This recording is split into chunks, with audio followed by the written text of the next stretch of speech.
Let's cut to the chase and get to the answer that you are looking for. If you need a new tanked water heater in Cincinnati, that's going to cost you around $1,600 up to $4,000. If you're looking for a tankless water heater, that's going to run you about $5,000 to $7,500. Let's jump into the three main things that affect those costs. First is going to be the capacity. Installation costs naturally go up with the size and capacity of the water heater. And then secondly, is it gas or electric?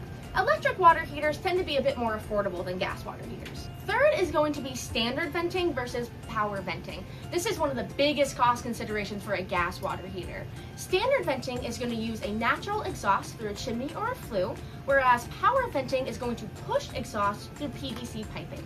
Power venting is much more expensive than standard exhaust. There can be other things that go into the cost of a water heater, such as expansion tanks, permits, and more.